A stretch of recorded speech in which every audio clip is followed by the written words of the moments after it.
안녕하세요. 웅덩이 매매법 레버리지 ETF 장기 투자자 디벨롭몽입니다. 오늘 시황을 전달드리기 전에 재미있는 뉴스가 있어서 좀 가지고 왔는데요. 바로 미국 개미들은 이번 헝다 이슈로 인해 패닉셀이 나온 날 굉장히 많은 금액을 매수했다고 하는데요. 이번 패닉셀이 나온 날은 5월 이후 S&P 500이 가장 많이 떨어진 날이라고 합니다. 화면에 동그라미가 패닉셀이 있었던 날과 그 다음 날인데요. 이 월요일과 화요일에 미국 개미들은 어떤 종목들을 매수했는지 한번 살펴보겠습니다.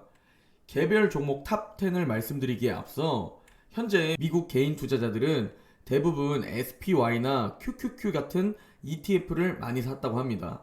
그리고 과연 미국 개인 투자자들은 어떤 개별 종목들을 이번 패닉셀 웅덩이에서 줍줍했는지 한번 보도록 하겠습니다. 먼저 10위는 인텔입니다. 말도 많고 탈도 많은 인텔이 10위에 올라왔고 9위는 엔디비아입니다. 제 생각보다 엔디비아의 순위가 높지 않았는데요. 전 탑 5 안에 들어갈 것이라고 생각했는데 9위에 랭크되어 있네요. 그리고 8위는 라스베가스 샌즈, 7위는 윈 리조트, 6위는 버라이즌입니다. 그리고 5위는 중국 규제로 애를 먹고 있는 알리바바입니다. 알리바바는 현재 코로나 저점보다도 더 떨어져 있습니다.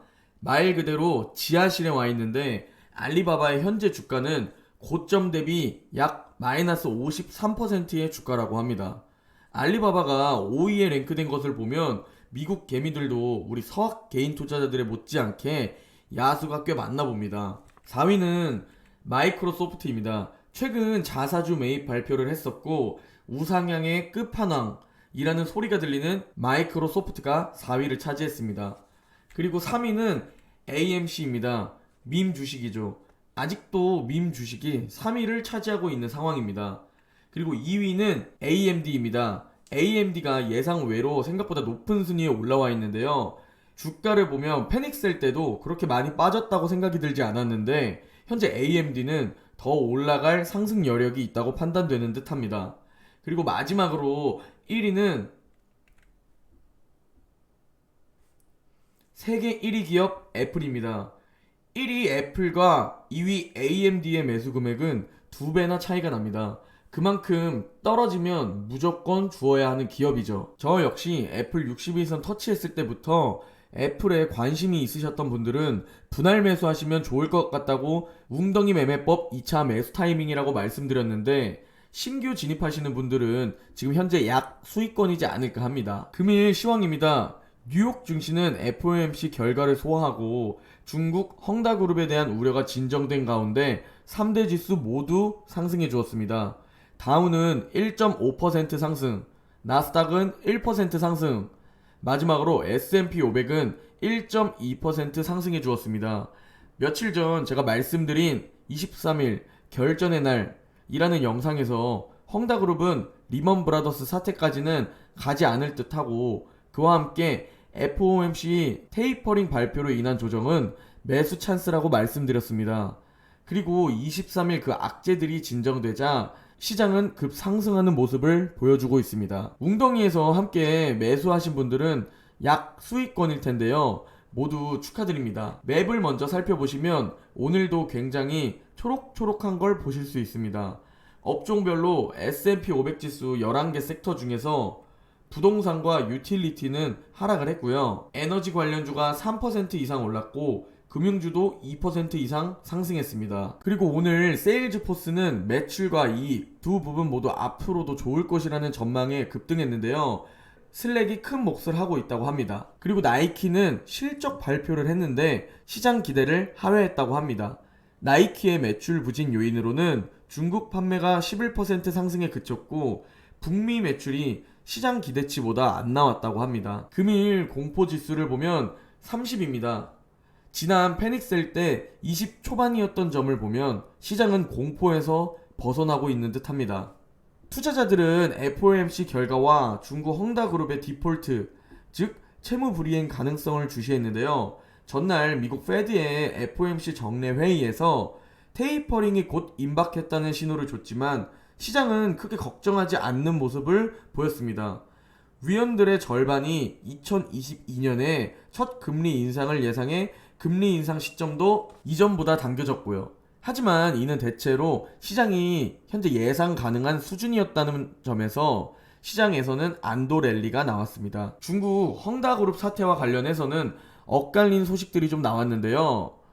정부 당국자들이 가까운 시일 내 도래하는 달러채 디폴트를 피하게 하라고 지시했다는 뉴스가 나왔고요. 월스트리트 저널도 중국 당국이 지방정부의 헝다의 파산 위기에 대비하고 후속 조처를 하도록 지시했다고 보도했습니다. 그리고 이 같은 소식이 나오기 전에 홍콩 증시는 1% 이상 올랐고 헝다 그룹의 주가도 17% 이상 급등했습니다. 다음 소식으로는 전날 미국 시국의약국이 고령층 및 고위험 구매만 화이자 백신의 부스터샷을 승인했다는 소식이 나왔다는 건데요.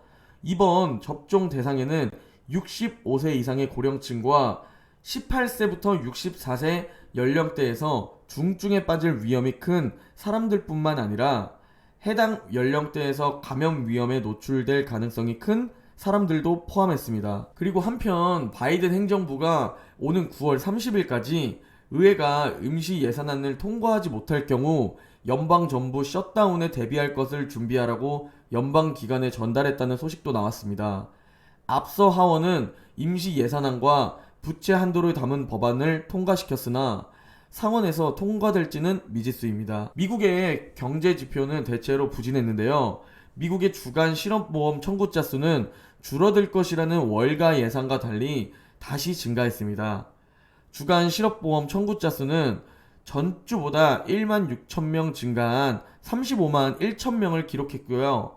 이는 예상치인 32만 명을 웃돌았습니다. 그리고 9월 제조업 PMI는 60.5로 전월 확정치인 61.1에서 하락했습니다.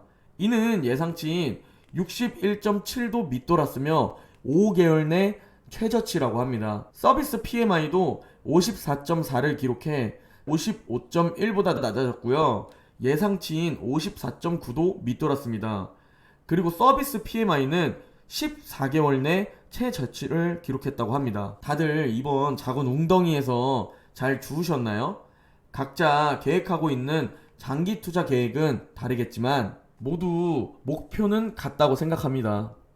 내 자산을 키워서 경제적 자유에 이르는 것. 그 목표는 저 역시 마찬가지고요.